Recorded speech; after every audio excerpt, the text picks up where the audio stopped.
Right. Well, I'm excited for today's recording because my friend Todd G, he will pronounce his name later because I cannot pronounce last names at all, and his is awesome. But Todd and I have been connected for quite a few years now, and we worked on a couple of projects together and just have become good friends like online. And it's something that's always really special to me because the vast majority of my closest friends are people I've met on Facebook. It's crazy, right? And we've never been in person, but we've had a lot My of daughter calls. can't believe it. You know, when I tell her like who I was on the phone with, she's like, "But you never met them." I know. It's like very sci-fi, thinking about yeah. how we grew up. It's very sci-fi. The reason I want to just have you on the show, Todd, is because I've just seen your character and your integrity be so consistent for so many years. And I very intentionally only bring people into this podcast and on this stage that I trust and I know are going to add a ton of value, and I know serve people well and all of that. And so I wanted to dig into things we haven't talked about before, which is going to be cool. That's why I like doing the show, of kind of where you started and all of that we'll get into in a minute. But just to start, introduce yourself, tell us what your company's about, and we'll start there. Yeah, so Todd Giannattasio is the Americanized version of saying it. It's easier to say than it is to read, Giannattasio, you know. But I have a digital marketing agency specifically focused on content marketing, and over the last couple of years really also added in, and kind of more the majority of things is on the consulting and training side and creating kind of products and tools and utilities to help people with their content. And we'll get into why that is, because I believe that it's really about the mission-driven leaders sharing their own expertise versus outsourcing that kind of thing, which we'll get into, I'm sure. So yeah, a combination of those done-for-you services through Tresdic Media, which I started in 2011. I started building websites in 2002. Been doing this for quite a long time. Yeah, that's awesome. Let's start back there. I have a similar story. I started building and selling websites around that time. I'm curious, when did you first realize, like, oh, I'm an entrepreneur and I probably am not going to work for other people? Or what was that journey like for you? When did you figure that out?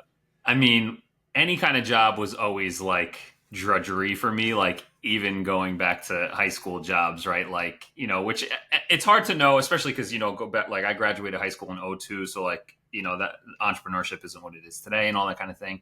So like, you know, it just was like, all right, you got a high school job that you didn't like, but those are high school things. So who knows if that's really going to be your personality and stuff. And like, I've always been very curious, and I've had these conversations with other geeks and nerds where it's like this idea of anything you get your teeth into, you go down these rabbit holes and figure out and tinker with and get down to first principles and follow your curiosity. And like, there was a string of like when I was from 15 or 16 through to, I mean, really even till today, where things are constantly changing, but where every year I had a different type of job, where like one summer there was a new local newspaper that came out in my town, and they were looking for like digital photographers. And like I had a camera, like it was like a pen camera, weird, like sharp. It was like a sharper image product, right? No one had digital cameras yet. So I got this job as like a freelance journalist. I was like, I think I was 17. I could drive. So I think I was 17, right? Started doing that. I had no idea what I was doing, right? Like, and randomly covering these things around town. And then when I went to college, I took a photography class, and that was cool. And I kind of learned a bit about that. And then like new media was out. And so I got into the multimedia side of things, like started figuring out how to build websites. And even just from that multimedia side out of the jump, where it was like, how do we create something that's more rich than just text and pictures, but including, you know, Flash that was there at the time, and doing those type of things. And so I got into that, and then like 3D rendering and 3D graphics came out. So I spent some time working on those type of things, and then Flash development, and it just kind of constantly evolved. My senior year, I graduated with a communications degree specializing in computer graphics, because there was 2 classes of computer graphics, and like certificate in web design, because there was like 1.5 web design classes. And so at the time I graduated with web design, I live in Jersey right by the city. So I got a job at Universal Records building websites. So like I built Lil Wayne's MySpace page, right? Like I was like doing like kind of like just kind of like randomly falling into these things. And then I got a corporate job doing interactive communications, and that was building websites and publishing daily news stories. That was before content management systems are today. So I was hand coding HTML pages of blog posts every day, manually updating the homepage of corporate websites, right? Like, and running all that kind of stuff. And social media came out. And so like, it's just been like this curiosity path through digital media over the years that's kind of just continued. And today, like, it's been a great path for me because there's never new stuff to tinker with in this world. Yeah, I love that because I think I was talking to my longest time like business mentor and father figure in my life now, and we were talking about coaching somebody that I'm working with, and he's like, well, remind them like the more hats you wear, the more valuable you'll be later in your career. Yeah. I was like, oh man, talk about good advice. Your story reminds me of a lot of similar things I do. I've tried and done so many things over the years that I'm noticing in this era of entrepreneurship and that's where the world's at, that we have this huge lack of generalists. Mm-hmm. And it's like this beating drum of niche down, specialize. There's been value there, but I think we've taken that way too far because if you're so specialized, you're completely useless when the industry changes. And like, I'm a we also generalist.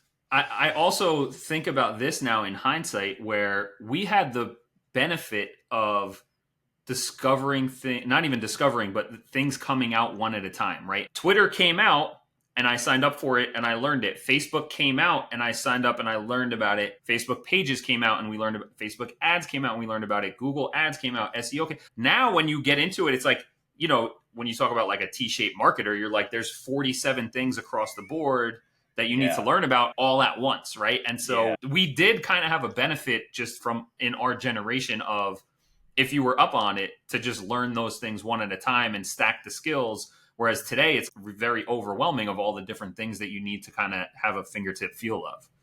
You're right. And plus, like, we release, and obviously the vast majority don't make it, but we probably release 50 somewhat substantial social media platforms a year. If you really come to cover the industry, everybody's got their niche version.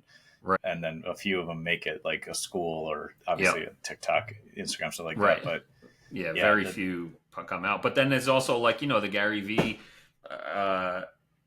preaching of like, if you jump on things early and they take off, like you can ride that wave. So it's almost like how much of your time and attention do you put on like, oh, there's something new, I should get into it or not.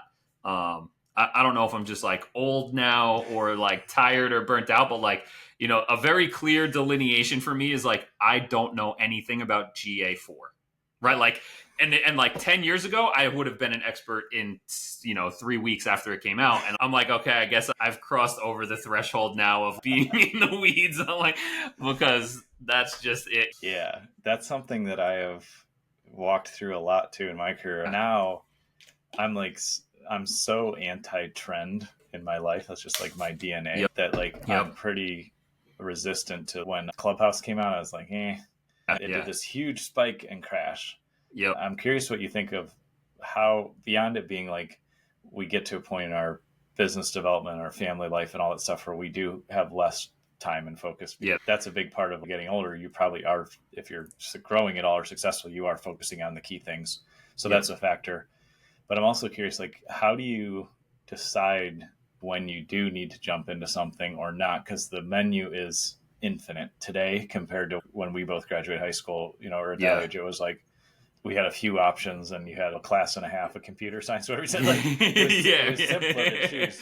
Right. How do you navigate that? And how do you guide your clients in navigating, should you jump into this new platform or should you try to get on a trend? Because I think, like, for me personally, I stay away from trend chasing almost completely. And I let the market validate and then I will jump in later.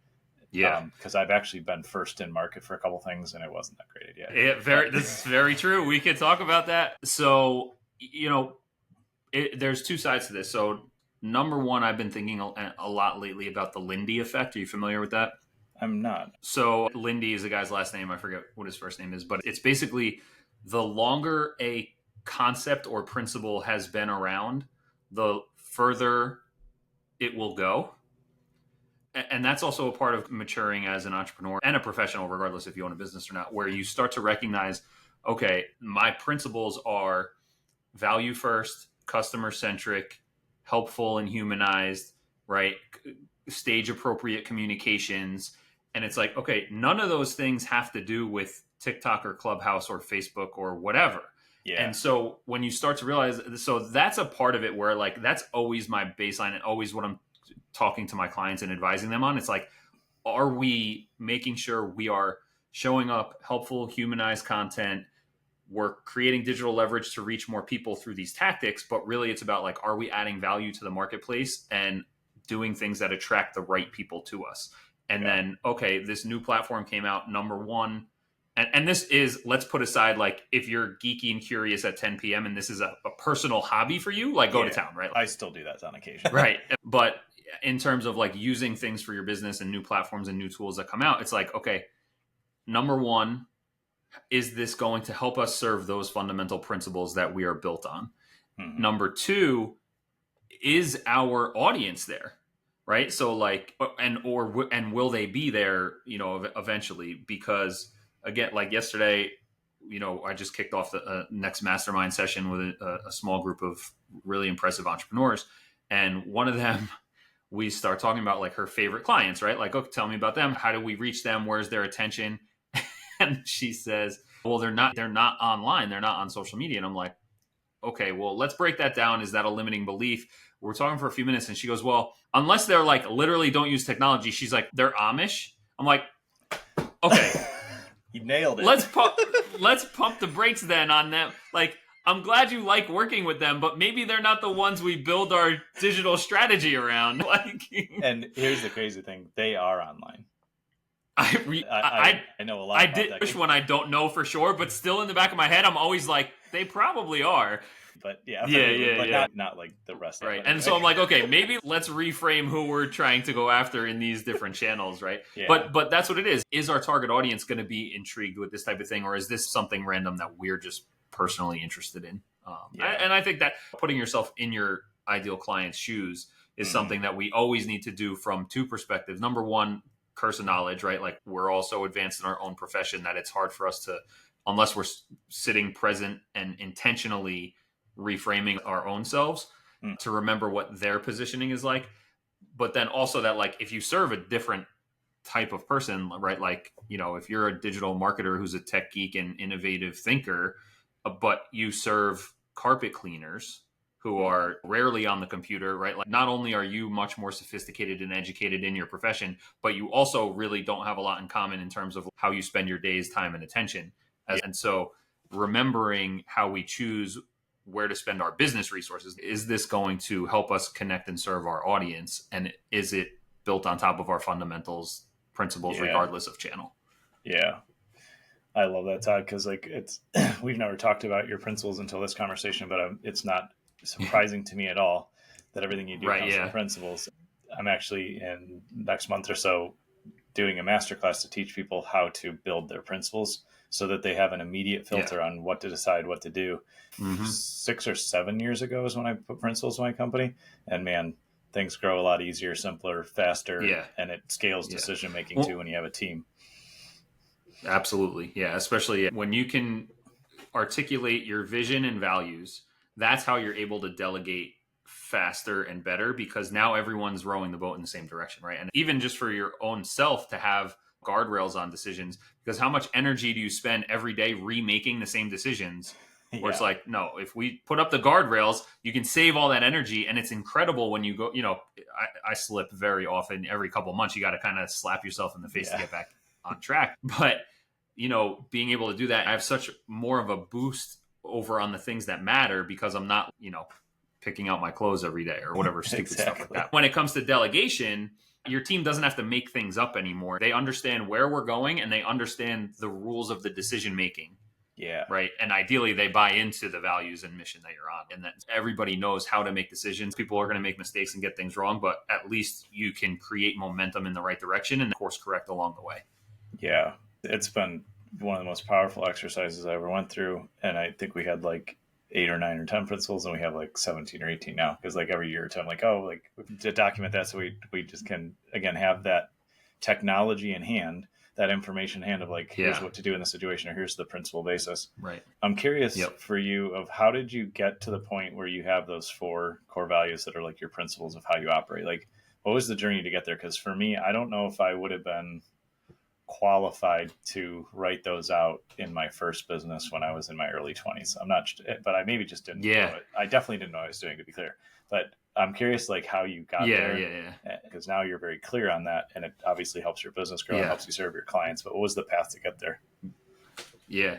Well, so in 2009, my parents got me a flip camera for Christmas, which I keep right here for nostalgic purposes. For anybody who's unfamiliar, if you're watching the I have video, one of those. this was at the time iPhones did not have cameras on them yet. So like this little pocket camera, GoPro I don't think was out yet. This was like incredible technology, right? And like, I'm a geek for this kind of thing, and I'm like, this is awesome. And I'm like, you're just flipping the USB cord. There's literally one button. It just records on No it. filters. But it was like, dude, we can record videos. Right, nothing. And it was like, yeah, like Instagram wasn't around. I don't think Facebook had video. And I got it. And like me and my roommate, I was in my mid-20s and lived on our own. And I was like, oh, this is so cool. This is awesome. Like, flips up, it plugs right in the computer. You can like, look, we just recorded a thing. And after like 5 minutes of that excitement of new technology, it was like, all right, well, so what? Like, what are we going to do? I don't want to make movies or be a director or an actor, right? So like, yeah, this is cool, but what are we going to do? And at the time, mid-20s, corporate job, I was way overweight. Every day we went out to the bar and drank heavy beers or Chinese food, McDonald's, very unhealthy. And we wanted to learn how to cook. So I was like, how about we record videos? So every week we would get the finest $10 bottle of whiskey that Bottle King had to offer us. And we'd figure out like, all right, we want to learn how to cook meatloaf tonight or chicken parm or whatever. And we'd we'd check out a couple different recipes. And then we would just start drinking and recording and figure out how to make something. I'd pop that into iMovie, chop it down into a 5-minute video. And like, I have no training whatsoever, right? So literally just like clipping it down as short as I could and put that on YouTube and just kind of threw it up. And again, being a geek, I, hand coded a WordPress website. Everything was W3C standards, right? Like every single thing I wrote was always past 100%. Nice. And so those days are gone. But at the time, that's how it was hardcore. Yeah. And so I built this website. We put these videos up on YouTube, and like a week or two go by and I get an email notification from YouTube that so-and-so commented on your video. And it was like, oh my God, you guys are hilarious. And this actually tasted delicious. Can't wait for the next one. And I was like, yo, Greg, who's this person that commented? He's like, I don't know who that is. I'm like, how do you not know? Why is a random person going to be commenting? And I look, and we had like 6,000 views on our video.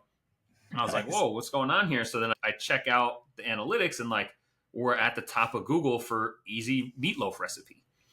And so because of how I coded it and and we'll talk about reverse engineering these things, I stumbled on all this, right? Yeah. We're putting out this content that's all helpful and humanized content. We're sharing our journey. If you're there turned out to be 2 people who really followed it. Mid-20s kids trying to figure out how to do this stuff. And then middle-aged divorcees actually who were on their own for the first time, finding these things, right?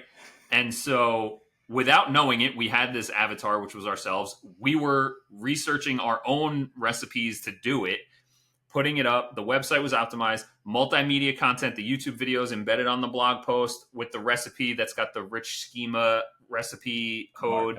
Yeah.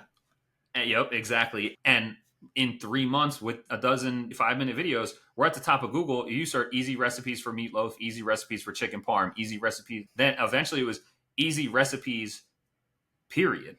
Like we're number 7 or something. Like it was like Food Network, allrecipes.com, like easy guy cooking. It was wild. Now, I wish I knew then what I know now, because you and I would be talking about my food empire versus, marketing. But, I was still working a corporate job, so I didn't know anything about list building or monetization or anything like that. We were just making helpful content and putting it out for fun. But what that taught me, back to the principles, and then in hindsight, was when you create helpful, humanized content and you do it in a way that has digital leverage, right? Like that's what all of a sudden can explode. And like, that's where I think this is what sparked us scheduling this conversation too, is it's not about chasing trends and making viral content that's getting millions of views. It's about making the right content that's aligned with your business objectives and who you serve in a helpful way.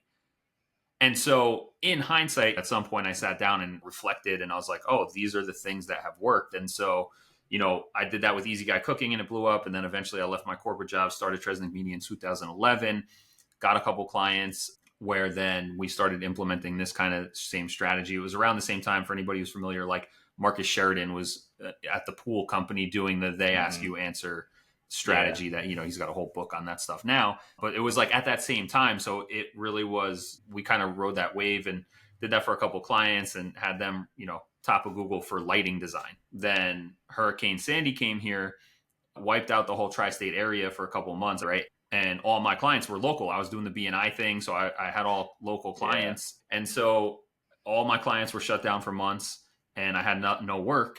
And I was like, all right, it's time to roll up the sleeves and drink my own Kool-Aid here. And so every day for 8 weeks straight, I wrote and published and promoted 2 blog posts every single day. So 50 blog posts in 25 days, 1 in the morning, 1 in the afternoon or evening. And every one that I put out, I would publish it on the site, and then I'd get out onto social media. Like I'd find LinkedIn groups, Facebook groups, Twitter hashtags. I think that was it at the time. And I would join the conversation. So like I made a list based on my BNI network. Like, you're the only one in the category. So people would ask me, how do I get more likes on my Facebook page? Like that was something back at that time. Okay, this person just emailed me that asking it. I hit reply and send them an email back. And now only that one person gets my advice. Right. There's no leverage to that. And I'm like, why am I doing that versus literally I copy the email that I wrote to them and publish it on my blog? Yeah. And now I have digital leverage where it can reach, if I post something about how to get more likes on your Facebook, then I'll go into a LinkedIn group for small business owners and look for people who are asking questions about Facebook marketing, and I'd answer their questions. And then they tap on your profile. They see your last post was, and that they follow the breadcrumbs back and they enter into your ecosystem. And so I cranked it out for 8 weeks, helpful humanized content with digital leverage, and went from like, I was getting clients from local networking, 200 visits a month to my website, to 10,000 plus in 3 weeks, keep skyrocketing, get quoted in Forbes like back in 2011 or 12 before Forbes, when it mattered, right? Quoted in Forbes, start rank. That's a nice link. I start ranking at the top of Google for social media agency, not that exact phrase, but variations of that. And so now I'm getting clients from all over the country. And I'm like, all right, what worked for this all to happen? Helpful, humanized content, digital leverage, right? And then it's like, okay, well, how do we piece this together? Well, we want to be customer centric, right?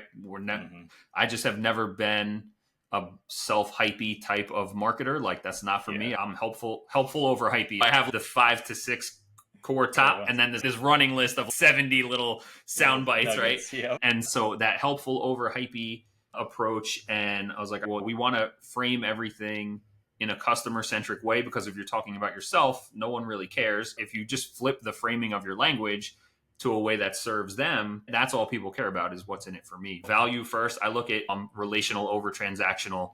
Yep. Everything is about building those relationships and maintaining relationships. And so I look at that like, how do we add equity into the relationships? And that's through, value first. Let's give them helpful advice. Let's give them tips. Let's show them mistakes to avoid, misconceptions, to not believe, taking them, helping people on their journey to how we can serve them, and speaking in the right way based on where they are in their customer journey. And so that's another one of our principles, is like stage appropriate direct response, right? So people today will say direct response is dead. It's like, well, yeah, direct response is dead if you're direct response pitching a $10,000 offer to a complete stranger, right? Exactly. Like, but if you're talking to a complete stranger and you're like, hey, we should connect on LinkedIn because I post helpful tips, it's like, that's a stage appropriate direct response call to action, right? Yeah. And now they're following you on LinkedIn. And now you're posting 3 times a week with helpful stuff. They see you in their feed, and one of them's like, "Oh, I want to download that guide he has in the PS there." Now they're on your email list, and that, and so as they go through, then you offer them the right things to talk about and move forward with. So just kind of reflecting on what works, what doesn't work, what aligns with me, right? Like, to do things other than that work for other businesses, for sure, right? Like, but it's just that's not my vibe, so to speak. Yeah. I love that. And what's helpful there, I think you said everything is helpful. And what I noticed out of it too is like, you've taken a couple points to look back and say, hey, what worked? And I think that it's easy to get into the cycle of like, got to do more, got to put out the other, got to do all these things, just drive. And in reality, if we don't have intentional pauses, like every day, every week, every month, every year, right? Like that's what I now know how to do. Yeah. I can look back and go, oh, like what worked well, what was I uncomfortable with, what did I feel like off about, and that allows us to chart the path forward, right? And it's definitely clear in what you've done. And I really like how you just broke down, like, here's how to use, content to market to serve people. Because you can look up all the formulas of how to get, blast your stuff out and go viral and all that, but that doesn't move the needle. My team and I have written content for clients that has, been shared by the biggest name celebrities. I've had huge stuff go viral. I've gamed it all that way, and it doesn't move the needle most of the time, unless you're selling a $10 widget kind of, junky exactly. thing. It's just an impulse buy. And when we're in the B2B space, or if you got a t-shirt business or something, right? Like for D2C, impulse buys work for viral, but it's really interesting because it's so easy to get distracted by the vanity metrics we see on somebody else's platform or channel and go, oh, that's where it's at. And I'm sure you've heard the story, but probably 5 years ago now, some influencer posted something to her 1 million followers and didn't get any sales. Reminder, if you don't actually add true life-changing value into your audience, then they don't care. Like, they may be entertained, but that's not necessarily. I would rather have I'd rather have 1,000 people see 100 posts from me versus 100,000 people see one post. Yeah. Right. Exactly. Because in our world, again, like in our world that we're talking about, like it's not about like someone seeing one thing from you and they're going to buy something. It's about getting people into your world, repeat exposure, building relationships, ongoing, perpetual top of mind awareness, all that kind of stuff. So it's really about being there for whenever they're going to need the help that you offer. It's not about like, let me just hit this so I can get 1 million. Even like, I have friends, clients who some of them have had millions of views, which resulted in no followers. Because they hit a trending audio that took off and it was fun. It was a funny 7-second clip. And now think about like, if this is where metrics are like so disorienting, is that if you aren't growing, and I know the technicalities of like, do followers see your content, but like, let's just speak conceptually here. If you have a viral hit every week and you're getting 100,000 views on one piece of content, if it's not the same 100,000 people every week, you're still only hitting people one time. Yeah, exactly. So even if you're chasing that, like even, and this is good advice if you're working with a social media agency or whatever, and you're like chasing that like trend, how do we get the hits? And then you get one and you're like, how do we get another one of those? It's like, unless they're entering into your brand ecosystem somehow, following you, subscribing, whatever, chasing that every week is fruitless in the end, right? You're so right. There's so much self-deception and so much deception in this space. And then there's the liars, like the straight up liars. Like I think Instagram came out and they're like figured out how to cut down on it. But there are people that I'll get into an algorithm feed of suggested content that it's a screenshot of analytics and says how I went from 517 views on a reel to 2.2 million views on a reel in the caption. And then the caption is even not bad advice. Like, I'm like, that makes sense in terms of tip. And then you tap over to their profile and they have 48 followers and they have 7 posts that have like 23 views. And it's like, yo, and then conspiracy theory, I don't know, but I've seen, then now I'm like, I got to read the comments on these. I got to, and I'm like, how do I shut these people down? This is bad advice. Because then people start asking you about it. Yep. And supposedly there are like courses that are showing people like, here's how you make analytics screenshots to use in your content. And it's my God. How does first of all, to think it's okay to do that in your content, but second of all, to take it to a point where you're teaching people to do that? Like, man, so I'm like, I was having breakfast with a good friend last week talking about this stuff. Part of my mission, you get into exercise where it's like, all right, what's my 100-year goal or my how can I nudge humanity in the slightest, smallest little way in my lifetime? And I'm like, for me, it's that helpful, humanized content and helping people be more thoughtful, grateful, and kind to each other and open-minded. And I bring that from the business and consulting world of like, if all these businesses are creating content because they need to make money and it's their marketing, if I can shift some of them to do it in a helpful, humanized way, that's a major benefit of these things, right? And I'm like, man, and then I'm just like, the Martin Luther King quote of like, only light can put out the darkness. So it's like, all right, now I'm like, how can I get like millions of people to post like quality content and expertise and helpful tips so that kind of BS. And my friend's like looking at me like, dude, he's like, dude, that you're going to fix the internet? Like, yeah. I'm like, I know, man. But like, it really gets me riled up because, you know, then you get new business owners or just business owners who are experts in their craft. They don't know about marketing, and they're like, all right, we got to be on social media. And they're like, oh, hey, I was on Instagram scrolling last night and I saw a bunch of these posts about how people got 2 million views. Like, can you do, you know, how do we do that? Let's make that. And I'm like, no, you know, and even the ones that are real, like you said, like the influencer who couldn't sell anything. Like if I forget who, she wasn't someone famous that I remember her name, but like, you know, if you're just very attractive and posting bathing suit pictures all the time, you can't, as a small business, right? Like as a small business, you can't compare like, oh, what is that person doing that's getting them a lot of followers? It's like, well, it's kind of obvious what they're doing, right? And then the same thing with the right, or like, you know, like, and so, or they're not selling anything. They're just right. That's where the flop was. But and then on the flip side of like I see these business advice accounts that have, you know, that do have a lot of followers, even though this stuff is kind of like shady that they're talking about. And it's like, yeah, but if you're number one, like just attractive, or even I'll just say even entertaining, like Mr. Beast. Like I tell all of our new clients, like we're not in the Mr. Beast game. We're not making a primetime TV show, which is what he does. Exactly. Right. Like that's how he makes his money and all that kind of stuff. Like, we're in a game of attracting ideal clients for our business, and we're serving and helping them along that journey. Not on the like, you know, it's Thursday at 8 p.m. Let's put on NBC to watch a show. But the people who are entertaining are playing a different game, and you can't compare yourself to them. And then the people who are selling money or selling growth are also playing. They have a different type of advantage, for better or worse. Right. It does hold guys like you and me back for sure, that we don't get into that BS, but we're not going to do those kind of things. Those are kind of like the two things where I'm like, those are two games that we're not playing, and to try and win at those games will not help your business anyway. Because I really like the distinction you're calling out, because I spend a lot of time thinking about what is the relevant, effective entertainment value that should be in content that I put out or not. And like you said, Mr. Beast, or I remember, I don't know if you ever followed him, Ray William Johnson. No.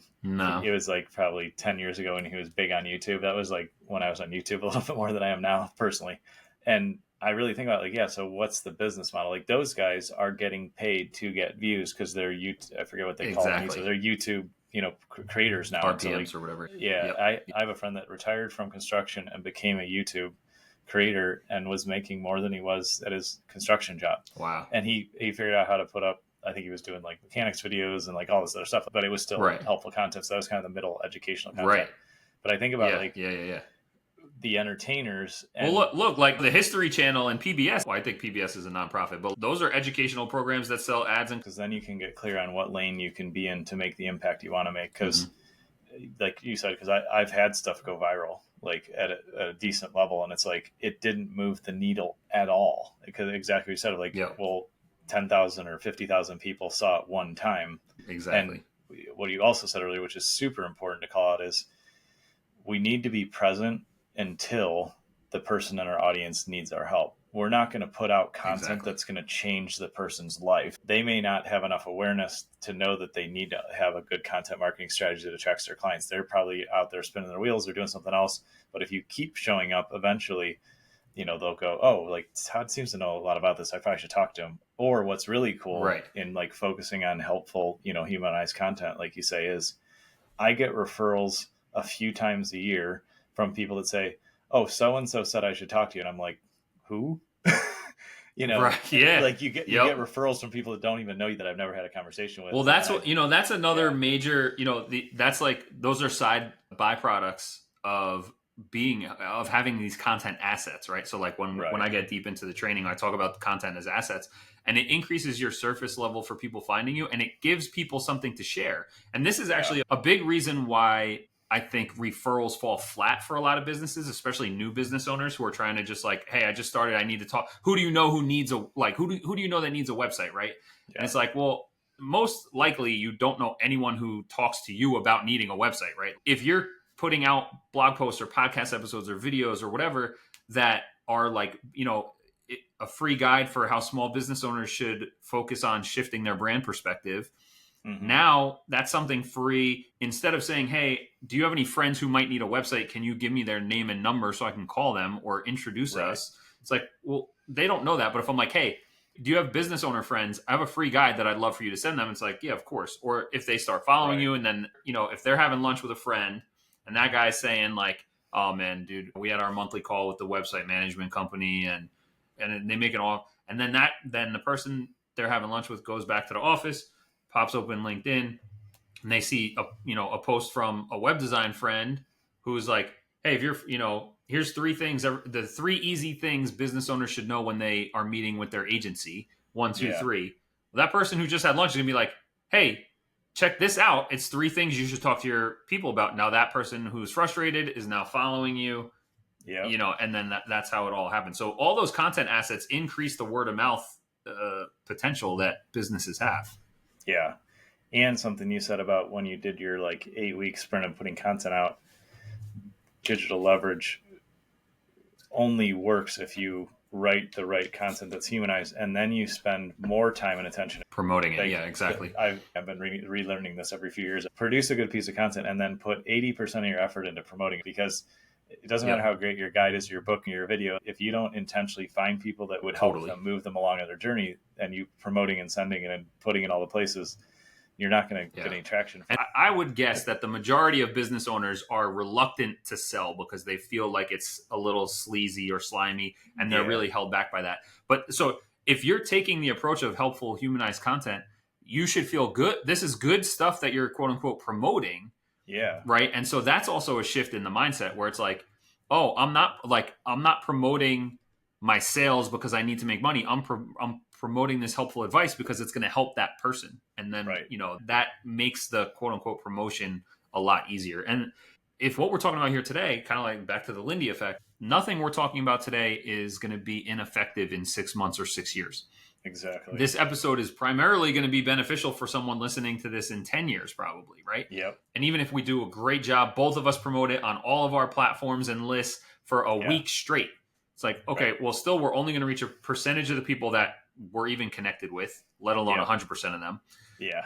And we're constantly growing our audiences. So next week, the 10 new people who got connected to us didn't see the stuff that happened. Exactly. And so I really would encourage, our listeners and viewers to think about that in terms of, if you have good stuff that's timeless, put it out every, we do like a 90-day cycle for our clients where we take like the good stuff. So we're every week, like a new long form comes out once a week, and then, daily socials of new stuff. But then once you get the flywheel turning and you have good stuff in an evergreen catalog, now you can increase the volume where now all of a sudden you're still only doing one new thing per day, but you can stack on a second thing that's got evergreen value for your new followers, for the people who missed it the first time, for the people who want the reminder, right? Okay. Seinfeld is still on the air. Okay. People watch, The Office. It's a joke with how many times people watch the episodes of The Office. People do not get, frustrated, and they also don't remember. You think that in 180 days from now, your followers are going to remember that you posted something today? No, they're not. And if it was so impactful that they do remember it, then they're not going to be annoyed that they saw it a second time. Yeah. That's so funny you say that, because it's probably like around the 2010s, I forget what it was, we ended up donating a bunch of server hardware to DoSomething.org in New York City.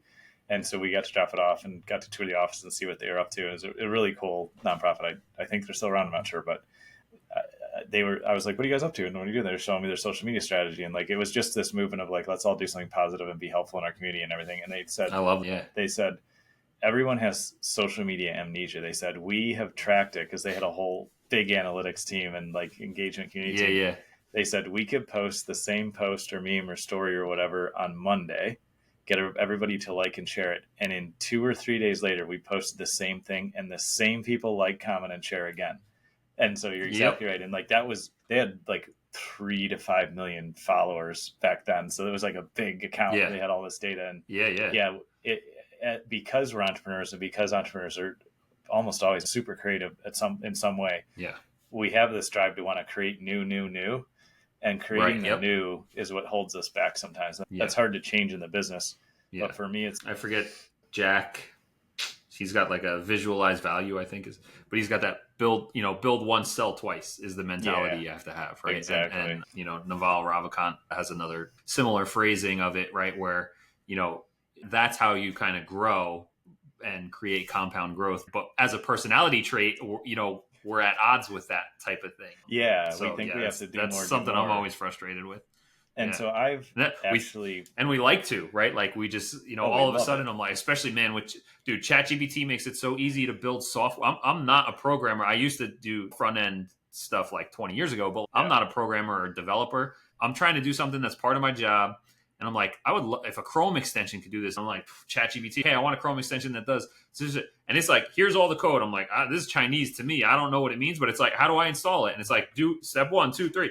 Now I have all these custom Chrome extensions. And I'm like, oh man, I just spent 3 hours building something. This is dope. But that was definitely a distraction, right? Yeah. I figured out, because that's so key to like our entrepreneurial drive and creativity, that I've learned and do fairly well now the last 2 years of I actually schedule time in my week to do that stuff when it's not going to hit like productivity and moving the business forward. And so I create this creative play space.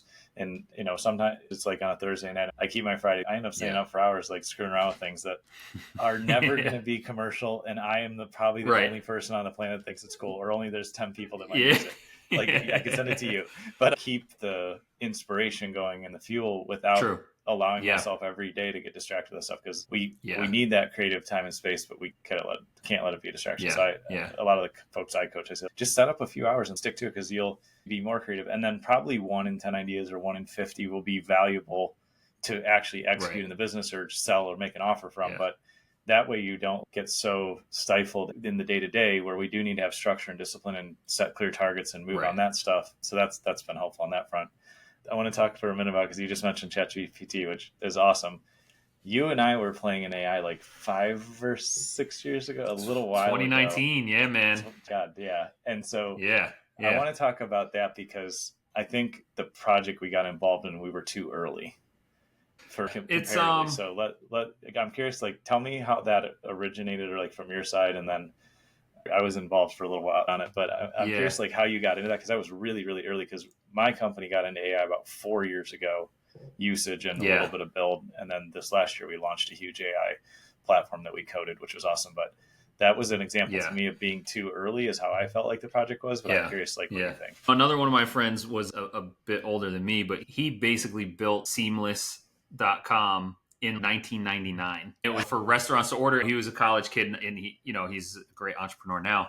And he's knocking on restaurant doors, cold calling these, and he's like, we sign up for this app and we'll put your menu on there for free, and people will order. And they're like, no one's going to order from a restaurant on the internet, right? And if in his case it flopped, just a little too early.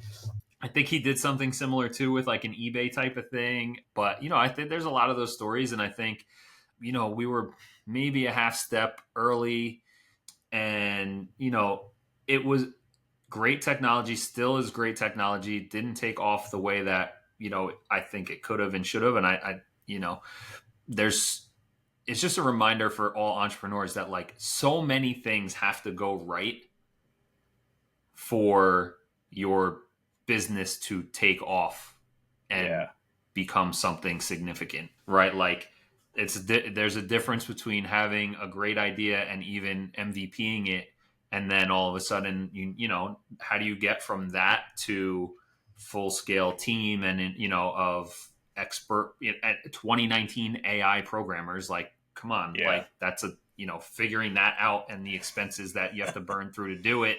I think maybe that was the half a step too early on, like, people, investors weren't. It was before the AI wave of investments, and so they were a little arm's length on the things, and a couple, there's just a couple bumps in the road that knock you off course. And like I said, I think, getting something, especially like a tech startup, like, just so many things have to go right that it takes more than just a great idea and, a good team.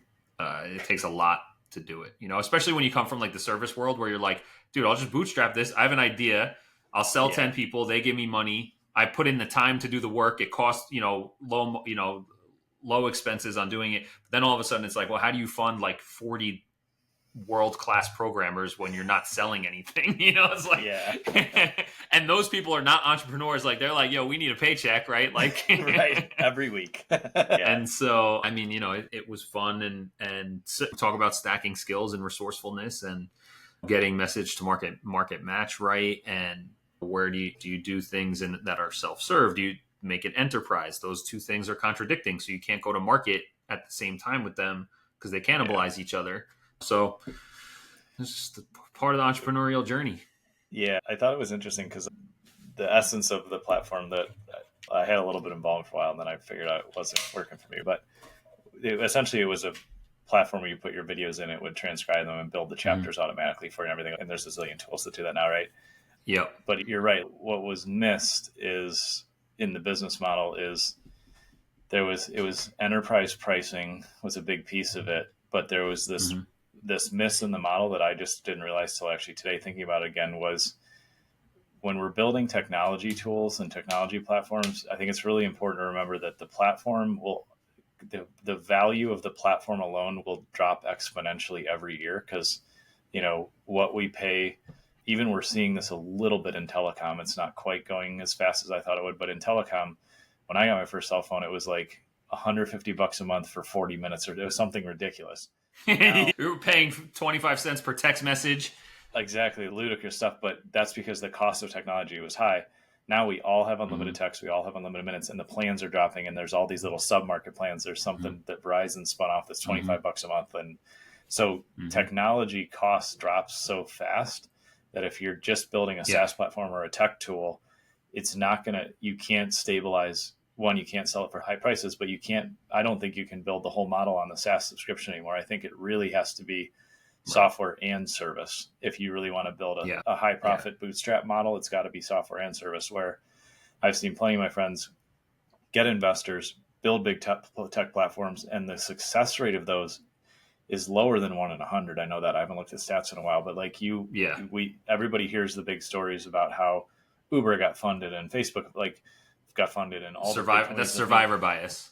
Yeah, it's survivor's bias, and it's such a lottery of accidentally good decisions, right time, right place, all of that. And you can get there, but to base your business model on the moonshot unicorns is just you're going to burn out look, and that's why investment firms, they're playing the whole deck of cards, right? Like, even if everything, they don't think every bet they make, they think is the winner, but they know it won't be, right? So it's like, hey, all 20 of these investments we made last quarter, we think have a shot, but we know one of them 80, is 9 out of 10 are going to crash, and 1 out of 10 is going to cover all those costs plus make the profit. And that's the game that they play. And they're just that's even talking about, and those are businesses that are, I'll say, professional businesses. Think about how many startups there are where like they're not committed as much, or they don't know the commitment it takes, right? How many small businesses fail after 1 year, 3 years, yada, yada.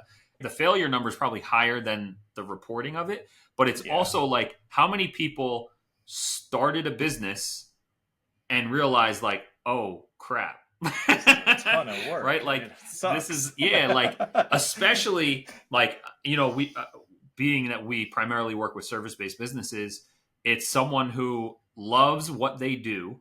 Like coaching industry is an easy one to kind of pick on in this scenario. These people full-time job, they get in this online coaching world, they get a life coach themselves. Maybe they loved it. They want to be a coach and help other people. They go through training, get certified. They might be an amazing coach. They quit their job, but now you're not a coach. A coach is one employee of the fulfillment team of a 20-person business that you have to build, right? And so it's like, oh crap, I actually want a job as a coach for another company. I don't want to be a business owner. And so the failure rate, I think, is people who kind of got in a little too quick and maybe didn't realize the commitment. So when we get back to the 1 in 10, 1 in 20, that's professional businesses who knew what they were getting into. Fully funded. And they failed. Right. Yeah. Like if you're getting VC money, you're at a pretty legitimate stage, so you're taking things seriously, and it's still super hard. Extremely hard, yeah. And I've watched people like compare, like this is how they're coming to. Tim Ferriss actually has a really good breakdown on one of his books of how he invests in those startups, and he said exactly what you said. Like it's for him, I think it was 1 in 20. He's like, I lay out $20 million, $1 million a company, and one of them will make me my 20 plus back. One of them is going to make 50, and the other are going to lose. Exactly. And for me, I don't recommend you pursue that route. It's not for everybody. It's not something I like being about because it's so painful and there's so much breakage and there's so much loss for the 90% of the people in that pool. Yeah. And you just have such highs and lows and failures where if you start like you have, Todd, of like, here's our values, here's who we want to serve. My business grows 20% year over year and has been doing that for over a decade. And like, I don't have the big hockey sticks and I don't have the screenshots to post and all that stuff. But I'm really happy with revenue grows every year. Of course, that shows you how to make the screenshots. It's just wild to see that. So that's why I just really enjoy being in your space, Todd, and seeing what you do because you're always bringing likewise back. For you. Yeah, I appreciate that. And you're always just reminding people like, here's the principles to follow. Keep showing up as a good human. Keep actually helping people move forward on the journey, and everything else will work out. And you don't have to get a bunch of investment, and you don't have to make your life harder than it needs to be because if we get distracted and chase being entertainers and we're not entertainers, we're going to go broke. You're going to be just so drained because you're working on something that deep down doesn't matter for you and your path, even if you don't have the awareness to be able to articulate that or you haven't been on your entrepreneurial journey long enough. And so that's why I just love being in your space because I know who you are. I know the type of folks you attract and work with. And it's just been awesome to have this friendship for this many years now. Yeah, man. And likewise, I appreciate you. You're more hardcore, but I could say you got a real tight line because you actually you deleted your profile totally and started from scratch, didn't you? Yeah. You really scorched the earth on that. Yeah. I ended up doing that because the day that Facebook allowed people not in college to get a Facebook account, because I didn't really finish high school and I definitely didn't go to college, but I got an account basically day one you could.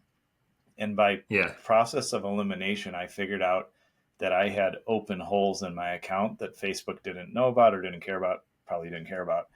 And so I would, I had a couple hacks, which that happens on periodically, but I started having this pattern of like campaign gets hacked, problems lockdown. And then I started reading about how security cards were selling physical access to the Meta data centers. I was like, my account's got to be somewhere tied in this. So I just really sat with it, thought about it, did a little bit of investigation in the dark, as you always do with Meta.